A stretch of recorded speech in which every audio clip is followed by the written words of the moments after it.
Não se ponham em julgo desigual com os descrentes, pois o que tem em comum a justiça e a iniquidade? Ou que comunhão pode ter a luz com as trevas? Pode seguir o 15.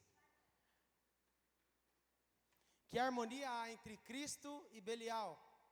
Que há em comum entre o crente e o descrente? Que acordo há entre o templo de Deus e os ídolos? Pois somos templo do Deus vivo, como disse Deus. Habitarei com eles, e entre eles andarei. Serei o Deus deles, e eles serão o meu povo. Até aí. Glória a Deus. Esse versículo de Paulo é muito importante para nós que somos salvos pela graça de Deus. Porque ele faz algumas perguntas acerca de comportamentos, de situações que nós acabamos de ler.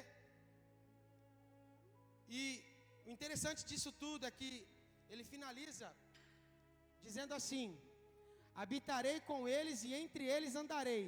Serei o Deus deles e eles serão o meu povo. Nós somos salvos pela graça de Deus, para que fôssemos separados para um chamado. O pastor me convidou a ministrar aqui hoje, semana passada, no último dia da conferência. E aí domingo ele veio e ministrou aqui acerca de chamado, de propósito. E aí eu só quero dar continuidade naquilo que ele ministrou para as nossas vidas. Porque eu e você, nós somos chamados por Deus, pela graça de Deus, para cumprirmos o nosso propósito. Porque nós somos chamados e separados a filhos de Deus. E fomos justificados por Jesus para ter uma herança eterna. Jesus foi à cruz do Calvário para que eu e você pudéssemos num dia como hoje chegarmos à casa de Deus e sermos tocados pela presença dele. Porque desde o momento que nós saímos da nossa casa, desde o momento que nós saímos do nosso lar e nós viemos para cá, o Senhor já está falando com a gente. O Senhor já está nos tocando. O Senhor já está nos levando a um ambiente a qual talvez nós nunca fomos na presença dele. Porque ele nos chamou para isso. Nós somos chamados de filhos. Ele, em sua pureza, em sua verdade, permitiu ir à cruz do Calvário em obediência a Deus, para justificar as minhas falhas e as suas falhas, para que não haja em nós nenhum jugo pesado, para que não haja em nós nenhuma acusação que nos impeça de cumprir o nosso chamado. Querido, entenda algo. Satanás, ele tenta lançar sobre a nossa mente acusações. Ele tenta lançar na nossa mente todos os dias que a gente não pode, que a gente não vai conseguir, que você não pode falar da presença de Deus para alguém. Todos os dias Satanás, ele tenta colocar na nossa mente que a gente não é capaz. Mas a graça de Deus, o sacrifício de Jesus na cruz do Calvário, foi para que nenhuma condenação houvesse em nós e que nós viéssemos cumprir o nosso propósito, o nosso chamado. Jesus não foi na cruz do Calvário somente para salvar as nossas vidas. Ele foi para que, além de nós fôssemos salvos, justificados, nós cumpríssemos o nosso propósito aqui na terra. E muitas vezes nós esquecemos disso. Nós esquecemos que ele foi na cruz do Calvário por inteiro. A Priscila Alcântara, ela cantava uma canção que dizia: não foram só seus braços na cruz, não foram só suas pernas na cruz, foi por inteiro. Foi por inteiro. E muitas das vezes nós não entendemos isso e queremos fazer pela metade. Queremos cumprir o nosso propósito pela metade. Mas Jesus, para cumprir o propósito dele na cruz, ele foi por inteiro. Por isso que a graça de Deus, ela tem que ser grande no nosso coração, ser grande na nossa vida, a ponto de nós não olharmos para a direita, nem para a esquerda, porque a Bíblia vai dizer que 1000 cairão ao meu lado, 10.000 à minha direita, mas eu não serei atingido. Então, querido, eu e você, nós precisamos não olhar para a direita, não olhar para a esquerda, não olhar para a circunstância, e viver o nosso propósito, e viver o nosso chamado. Muitas das vezes vai ser desconfortável, muitas das vezes vai ser difícil. Vai ser difícil sair de casa 6 horas da tarde, chegar mais cedo, depois de um dia corrido, mas isso tem que ser com amor, porque Jesus fez por amor a nós, por amor a mim e você, e Ele sabia que nós falharíamos, assim como Ele disse para Pedro: Pedro, você vai me negar 3 vezes, Pedro. Mas ainda assim Ele pegou Pedro e disse: Pedro, dessa pedra eu edificarei a minha igreja. Ele escolheu Pedro para edificar a igreja, aquele que o traiu, negando-o 3 vezes. Quem dirá a nós que Ele morreu no nosso lugar?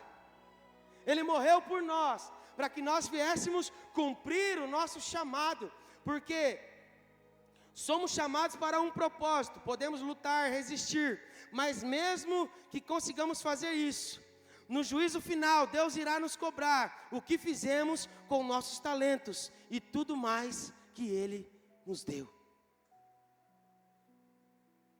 Essa semana eu conversava com o Bruno.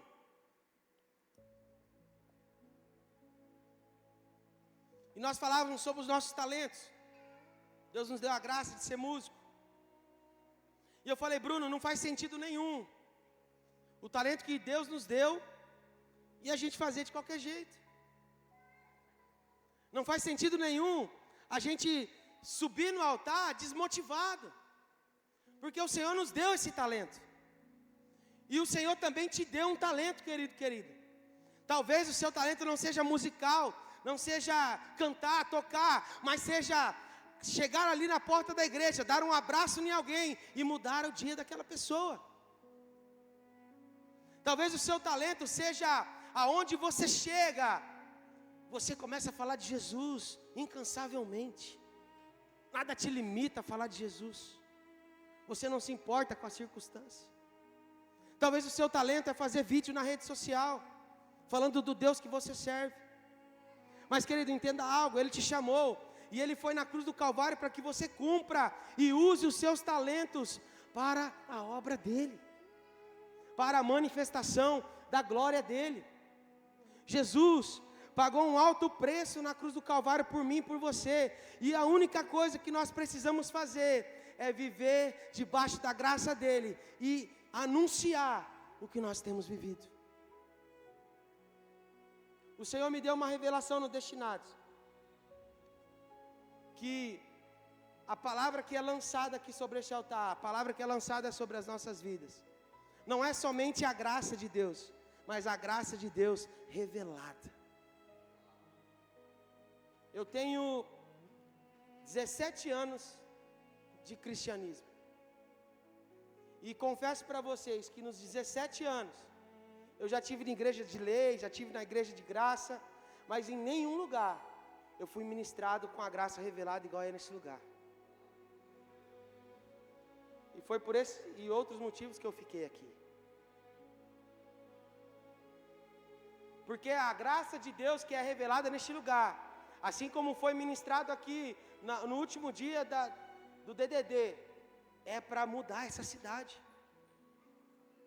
Mas para isso acontecer, eu e você precisamos nos posicionar. Nós precisamos entender que essa graça que tem nos alcançado é para que nós venhamos levá-la para fora. Eu não tenho que guardar para mim. Eu não tenho que usufruir e levar para minha casa e levar para aqueles que eu amo perto de mim, não. Essa graça que Deus tem derramado sobre nós, nós precisamos cumprir o nosso propósito e levar para todos aqueles que aparecerem no nosso caminho. Nós precisamos anunciar essa graça que mudou o nosso jeito de pensar, o nosso jeito de dizer. e principalmente o nosso jeito de olhar para as pessoas. Porque antes de vir para cá eu olhava diferente para as pessoas. Eu olhava diferente, porque ainda existia um pouco de lei dentro de mim. Ainda existia alguns cognitivos que a lei coloca sobre nós. Mas aí eu cheguei aqui, e a graça de Deus verdadeiramente revelada encontrou a minha história. E eu mudei o meu jeito de pensar. Por muitas vezes eu fui radical. Eu já fui co-pastor de um pastor que mandava a pessoa levantar dentro da igreja. E falava, ó, fulano, você está de banco a partir de hoje por isso e por isso. E eu achava aquilo maravilhoso. Nossa, que ordem, que decência. E aí quando nós entendemos essa graça revelada, nós entendemos que nós precisamos amar as pessoas, independente de como elas são. Porque é a graça de Deus, essa graça, que Ele deixou claro que Ele habitaria com nós, e entre nós Ele andaria, e Ele é o nosso Deus, e nós somos o seu povo. E nós precisamos alcançar mais pessoas. Nós precisamos buscar mais pessoas para serem transformadas, como diz em Romanos 12. Nós precisamos renovar a nossa mente. Por muitas vezes eu preguei renovar a mente, mas era renovar a mente acerca do pecado, acerca de falhas. Mas eu entendi que a minha mente precisava ser renovada acerca do amor. Porque se eu renovo a minha mente acerca do amor, todas as outras coisas vêm junto e é mudada junto. Então, essa palavra de Paulo, ela nos explica sobre os nossos desafios que enfrentamos como cristãos. Porque não é fácil pautar as coisas que nós lemos ali. Pode voltar um pouco para mim? Mais um. Aqui. Não se põe em julgo desigual com os descrentes, pois o que tem em comum a justiça e a iniquidade. É muito difícil todos os dias viver isso.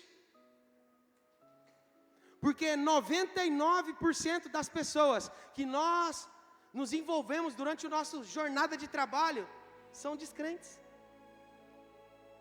99% das pessoas não agem com justiça e vivem uma vida de iniquidade. Eu, por exemplo, trabalho em construção civil. E é muito difícil você achar alguém na construção civil. Na verdade, os caras só falam bobeira o tempo todo. Na verdade, essa galera não entende que precisa de Jesus. E aí eu tenho a liberdade e eu sou muito comunicativo, graças a Deus. E toda oportunidade que eu tenho, eu falo de Jesus. Eu falo dessa graça que me alcançou. Mas é muito difícil viver isso.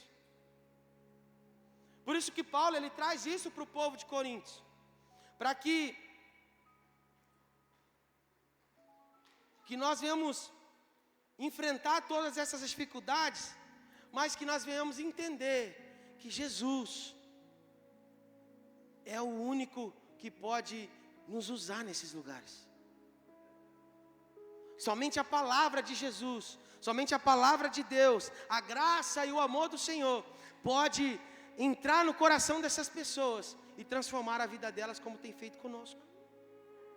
Porque nós não podemos fazer nada. Mas a palavra de Deus, a graça de Deus que nos alcançou, sim, ela pode. Ser amigo de Jesus é a melhor escolha que nós podemos fazer. Quando nós somos amigos de alguém, nós fazemos de tudo para estar com essa pessoa. Se eu quero fazer um churrasco em casa, eu quero que o meu amigo esteja. Se eu quero... E eles sempre estão lá, graças a Deus. Mas também quando eu preciso de uma ajuda, eu sei para quem falar. E assim tem que ser com Jesus. Nós precisamos convidar Jesus para tudo. Nós precisamos ser amigo dele, porque eu tenho convicção que todas as vezes que eu me aproximo dele, não existe ansiedade, não existe medo, não existe limitações, porque nele nós somos mais do que vencedores. Nele nós somos infinitamente mais abençoados do que nós pedimos ou pensamos. É nele, querido. A canção é maravilhosa que diz: por ele eu estou gastando a minha vida. Mas por muitas vezes eu cantei essa canção no culto, e eu olhava para o céu e dizia: será, Jesus, que eu estou gastando mesmo? Será, Jesus, que verdadeiramente eu estou fazendo como tem que ser feito? Será que todo o seu sacrifício tem valido a pena nas minhas escolhas diárias? Porque eu não sei vocês, mas eu analiso muito aquilo que Deus fez na minha história. Eu analiso muito da onde Ele me tirou, aonde Ele me colocou, aonde Ele tem me colocado. E como eu sempre digo aqui, todas as vezes que eu venho para a presença dEle, eu falo: Senhor, eu quero viver algo diferente, eu quero um degrau novo, porque eu sei que o Senhor tem infinitamente mais coisas, infinitamente mais manifestação da glória para fazer na minha vida. E isso é uma realidade quando nós nos tornamos amigo dEle. Então, querido, nessa noite eu queria te convidar a você ser amigo de Jesus. Não seja só filho, seja amigo. Eu por muitos anos fui só filho do meu pai biológico, meu pai da terra. Mas aí meu pai foi para Cristo, primeiro do que eu. E meu pai foi para Jesus e ele mudou a história dele, mudou a história da minha casa. E ainda assim eu fiquei 1 ano vivendo em procrastinação, prostituição, cachaça, pagode, tudo que tinha direito. Mas todos os dias eu chegava de madrugada e todos os dias o meu pai fazia a mesma coisa. Ele abria a porta do meu quarto, ele entrava no meu quarto e ele dizia: Senhor, obrigado, porque o Senhor trouxe o meu filho de volta. E eu sei que o Senhor tem um propósito, o Senhor tem um chamado na vida dele. Fechava a porta do quarto, ia para o quarto dele. Meu pai fez isso por 1 ano. E quando eu fui para Cristo, um dia a gente sentou à mesa e emocionado naquele momento eu disse: pai, por que o senhor fazia aquilo? É muita loucura. Eu chegava 3 da manhã, o senhor levantava 5h30 para ir trabalhar, o senhor estava acordado. Ele falava assim: filho, porque eu entendi que o amor de Deus que entrou na minha vida e mudou a história da minha e da tua mãe, era o amor que precisava alcançar a tua história. Meu pai nunca disse para mim: você vai para o inferno. Meu pai nunca disse para mim: você precisa ir à igreja, senão o capeta vai te pegar. Nunca, nunca, nunca, nunca. Meu pai sempre dizia: Deus tem um propósito na tua vida e vai chegar o dia. E aí então eu entendi que eu fui separado por Ele. E querida, você também foi separado por Deus. Ele não foi na cruz só para te salvar, Ele foi para te libertar e para que você seja usado nessa geração. Coloque no seu coração, assim como eu coloquei há alguns anos atrás, que pessoas precisam ouvir a minha voz. Pessoas precisam ser ministradas com aquilo que nós carregamos. Você carrega algo de Deus aí dentro de você. Tenha plena convicção que você carrega algo de Deus. E o que você carrega é uma ferramenta transformadora de vidas. Tenha convicção no seu coração que você tem um propósito, você tem um chamado, e é necessário, de mais depressa possível, você assuma a tua posição de filho e de filha, e principalmente de anunciador da graça de Deus. Seja um agente de milagre, querido. Seja um agente de transformação. Você foi chamado para andar com Ele. Você foi chamado para viver com Ele, para viver a vontade dEle. E principalmente, Ele deixou ainda escrito: ide e fazei discípulos em todas as nações. Ele não disse só em Campo Grande, Ele disse nas nações. Talvez Jesus vai te dar a oportunidade de conhecer a Europa, ou vai te enviar para lá, ou Ele vai te enviar lá em Manaus, igual um amigo meu pastor, está lá pastoreando. É loucura as coisas que ele compartilha. Esses dias ele estava comendo macaco. É muito doido, é dentro do Brasil, e os caras estão comendo macaco. É muito doido. E ele ainda mandou assim: você acha que é moleza? Mas eu amo isso aqui porque eu amo falar de Jesus. Ele falou: eu como macaco como se fosse a picanha que a gente comia junto aí. Porque eu sei que o propósito de comer esse macaco não é o que eu estou comendo, mas o que eu vou liberar sobre a vida de quem está cozinhando o macaco. Entenda isso. O propósito, aonde Deus te levar, não é o que vão fazer com você, mas é o que você vai fazer na vida das pessoas, através da graça de Deus que existe dentro de você. Não foi à toa que o Senhor depositou essa graça sobre a tua história. Não foi à toa que o Senhor te colocou na Destino Church, para que essa graça revelada chegasse ao seu coração. Não, tem propósito. Tem propósito você sair da tua casa hoje e vir ouvir essa mensagem, para que no seu coração queime o desejo de anunciar a graça de Jesus para todas as pessoas que você tiver oportunidade. A sua vida social, os relacionamentos vão mudar. Precisamos colocar a nossa dependência de Deus na frente da preocupação de todas as coisas da nossa vida. Mateus 6,33: buscai o reino de Deus e a sua justiça, e as demais coisas vos serão acrescentadas. Está aí, ó. Mas muitas das vezes a gente inverte. A gente busca todas as coisas e não chega em lugar nenhum. Eu já vivi atrás de todas as coisas. E foi o pior momento da minha história, porque eu vivi atrás de todas as coisas. E todas as coisas foram embora, pastor Regis. Eu entreguei carro para o banco, eu vendi casa própria, eu fiquei devendo mais de 35 mil reais. Tudo no mesmo ano, porque eu deixei de viver o reino de Deus e comecei a ir atrás de todas as coisas.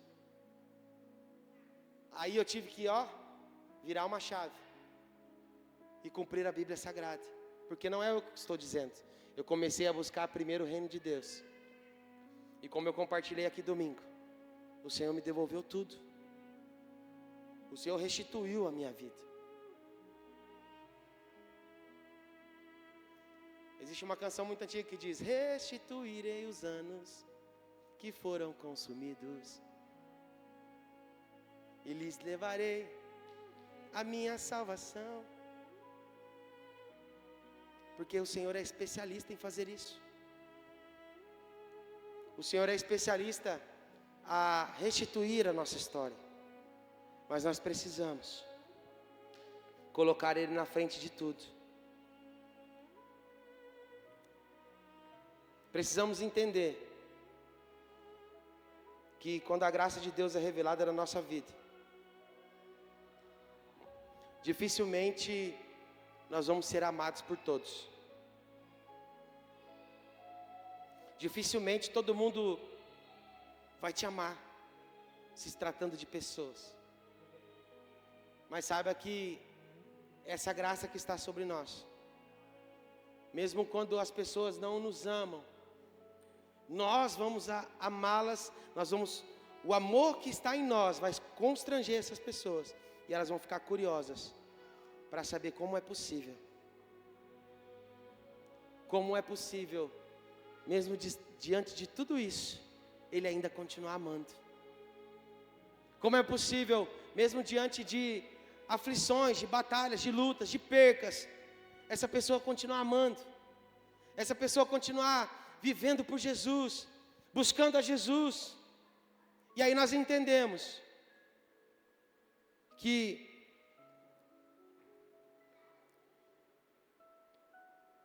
precisamos beber da fonte da água da vida, consagrar as nossas vidas dias após dia e vencer todas as nossas debilidades. Porque todas as vezes que eu bebo da água da vida, Bíblia Sagrada, todas as vezes que eu me consagro, tempo de oração, devocional, tempo a sós com o Senhor, não tem como mais eu ser a mesma pessoa. Eu tive um discípulo, e eu fui fazer uma visita na casa dele, e ele disse: pastor, eu não consigo sentir o Espírito Santo. Eu amo estar na igreja, eu amo a manifestação da glória de Deus, mas eu nunca senti. E aí nós jantamos aquele dia, na casa dele, e eu disse para ele assim: ó, eu vou te fazer um desafio. Todos os dias você vai esquecer a esposa, vai esquecer tudo. Escolhe um lugar da sua casa, entra lá você sozinho, coloca o louvor que você mais gosta e começa a falar com Jesus. Começa a contar para ele as suas histórias, as suas aflições. Faça com ele igual você está fazendo comigo aqui agora. E aí daqui 15 dias a gente vai sentar aqui de novo. Você vai me dizer o que você viveu. Não precisou chegar 15 dias. Passou uns 5, 6 dias, ele me ligou: pastor, o senhor não sabe a loucura que aconteceu aqui em casa. Eu fui para o quarto, a esposa ficou na sala, a gente colocou um louvor alto. Pastor, a minha esposa rolava no chão na sala, eu rolava no quarto. O Senhor nos batizou com o Espírito Santo dentro de casa, e nós entendemos que nós só precisamos nos conectar com Ele. Querido, a nossa geração tem perdido a conexão com Deus, porque tem se ocupado com outras coisas. A nossa geração, se nós saímos fazendo uma enquete igual faz no Instagram: quanto tempo você ora? Quantas vezes na semana você tem tirado tempo para orar? Eu fiz isso na última juventude que eu pastoreei, e foi vergonhoso. Teve jovem que respondeu assim com sinceridade: eu só oro quando eu venho à igreja, pastor. Querido, sem oração, sem tempo com o Senhor, tudo que nós recebemos aqui vai embora muito rápido, se perde muito rápido. Por isso eu quero te convidar hoje, se você ainda não tem esse hábito, coloque em prática. Tirar um tempo na tua casa, seja no seu trabalho, seja dentro do seu carro, mas se conecte você e o Senhor. Eu tenho certeza que tudo aquilo que Ele ministrar no seu coração, Ele vai fluir através de você. Eu sempre costumo dizer que o que eu fluo aqui em cima depende do que eu faço no meu secreto. Depende do quanto eu tenho me dedicado, só eu e Ele. Porque aqui é o complemento daquilo que eu busquei na minha casa. É aquilo que eu busquei no meu dia a dia. Porque culto, se você vem no Gen, é 3 por semana. Você ainda tem outros 4 dias, que se você não se conectar com o Senhor, isso aqui ó, vai muito rápido. Então o que eu quero dizer para concluir, é que Beba da água da fonte. Consagre a sua vida. E eu tenho certeza que você será mais do que vencedor em todas as áreas da sua vida. Se coloque de pé em nome de Jesus.